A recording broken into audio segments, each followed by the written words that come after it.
नमस्कार, मी वैशालीज रेसिपीमध्ये आपल्या सर्वांचंच नेहमीप्रमाणेच पुन्हा एकदा स्वागत आहे। आज आपण आपल्या आजच्या रेसिपीमध्ये सोया चिल्ली करतोय। सोया चिल्ली करण्यासाठी आपण सोयाबीन घेतले आहेत। आपण घेतलेले सर्व सोयाबीन पाण्यामध्ये छान भिजवून घेणार आहोत। त्यासाठी एक भांडं घ्यायचं आणि त्या भांड्यामध्ये सर्व सोयाबीन छान बुडतील इतकं पाणी घालायचं। त्याचबरोबर चवीपुरतं मीठही घालायचं। पाणी छान गरम झाल्यावर आपण घेतलेले सर्व सोयाबीन या पाण्यामध्ये घालायचे। सर्व सोयाबीन पाण्यामध्ये घातल्यावर ते चमच्याच्या सहाय्याने असे ढवळून घ्यायचे। त्यामुळे सर्व सोयाबीन पाण्यामध्ये अगदी व्यवस्थित भिजतात आणि व्यवस्थित भिजल्यामुळे ते छान फुलतात। पाण्याला उकळी आल्यावर गॅस बंद करायचा आणि 5 ते 7 मिनिटे सोयाबीन गरम पाण्यातच ठेवायचे। एक भांडं घ्यायचं, त्यावर चाळणी ठेवायची आणि या चाळणीवर भिजून घेतलेल्या सर्व सोयाबीन मधील पाणी गाळून घ्यायचं। सोयाबीन वडी गरम पाण्यामध्ये भिजवल्यामुळे काय होतं, ते अगदी व्यवस्थित भिजतात, फुलतात आणि त्यातील जो उग्र श्वास असतो तोही निघून जातो। आता हे गरम सोयाबीन थंड करून घ्यायचे आणि या सोयाबीन मधील देखील पाणी काढून घ्यायचं। सोयाबीन वड्यामधील सर्व पाणी काढल्यामुळे सोयाबीन असे सुट्टे होतात। आता सोयाबीन मध्ये सर्वात आधी मीठ घालायचं आणि त्याचबरोबर गरम मसाला। गरम मसाला ऑप्शनल आहे, तुम्ही स्किप देखील करू शकता। त्याचबरोबर लाल मिरची पावडर। आता आपण घेतलेल्या सोयाबीन वडीच्या क्वांटिटीनुसार समप्रमाणात कॉर्नफ्लॉवर आणि मैदा घालायचा। म्हणजे जर तुम्ही कॉर्नफ्लॉवर 4 चमचे वापरणार असाल तर मैदाही 4 चमचेच घालायचा। आता घातलेले सर्व साहित्य सोयाबीन वड्यांना असं लावून घ्यायचं।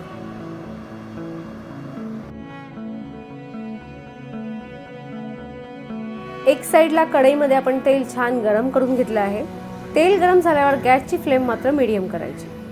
झाऱ्याच्या सहाय्याने जितके सोयाबीन तेलामध्ये मावतील तितके सोयाबीन तेलामध्ये असे घालायचे आणि अजिबात घाई न करता सर्व सोयाबीन छान क्रिस्पी तळून घ्यायचे।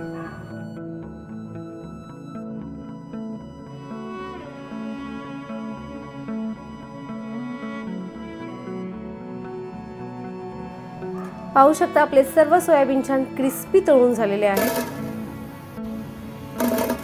याच पद्धतीने आपण उरलेले सर्व सोयाबीन तळून घेणार आहोत। आता आपण पाहूया सोया चिली करण्यासाठी लागणारं सर्व साहित्य। सोया वडी आपण तळून घेतल्या आहेत। Dark soya sauce, vinegar, tomato sauce, red chilli sauce, त्याचबरोबर अशा चिरून घेतलेल्या हिरव्या मिरच्या, बारीक चिरून घेतलेली लसूण आणि त्याचबरोबर अद्रक। आपण पांढरे तीळ घेतले आहेत। पांढरे तीळ ऑप्शनल आहेत, तुम्ही स्किप देखील करू शकता। सोया चिल्ली करण्यासाठी आपण एक कढई अशी गरम करून घेतलेली आहे आणि त्यामध्ये लागेल तितकं तेल घालायचं। तेल गरम झाल्यावर सर्वात आधी चिरलेली सर्व लसूण घालायची आणि त्याचबरोबर अद्रकचं प्रमाण तुम्ही लसूणपेक्षा थोडंसं कमी करू शकता। आता अद्रक आणि लसूण तेलामध्ये छान 1 ते 2 मिनिटं परतून घ्यायचे।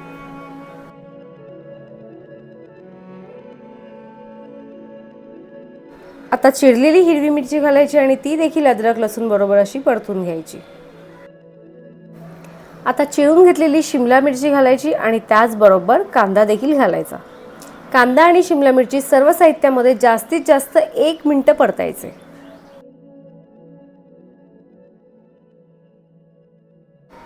आता यामध्ये रेड चिल्ली सॉस, तुमच्याकडे रेड चिल्ली सॉस नसेल तर तुम्ही शेजवान चटणीचा देखील वापर करू शकता। Tomato sauce, dark soya sauce, vinegar, आपण घातलेले सर्व साहित्य अगदी व्यवस्थित असं मिक्स करून घ्यायचं।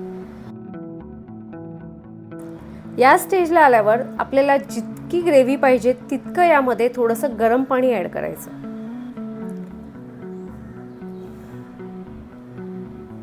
आणि गरम पाणी ऍड करून झाल्यावर असं कॉर्नफ्लॉवर घ्यायचं आणि त्यामध्ये पाणी ऍड करायचं आणि व्यवस्थित मिक्स करून झाल्यावर कॉर्नफ्लॉवरची पेस्ट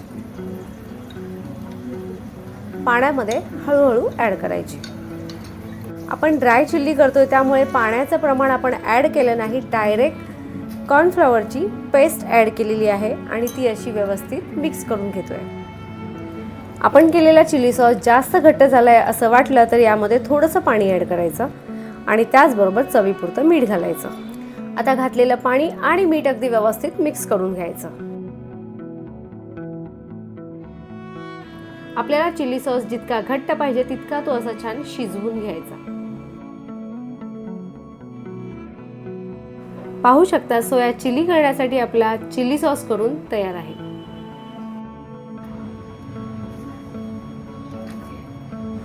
आता आपण केलेल्या या चिली सॉसमध्ये तळून घेतलेले सर्व सोयाबीन वड्या ॲड करायच्या आणि गॅसची फ्लेम लो करून अगदी व्यवस्थित अशा मिक्स करून घ्यायच्या.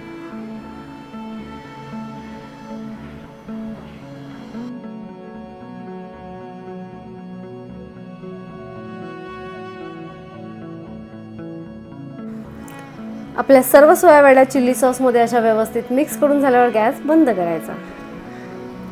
आपली सोया चिली करून तयार आहे. यामध्ये आपण बारीक चिरलेली कोथिंबीर घालत आहोत. तुम्हाला जर यामध्ये कांद्याची पात घालायची असेल तर तुम्ही ती देखील घालू शकता.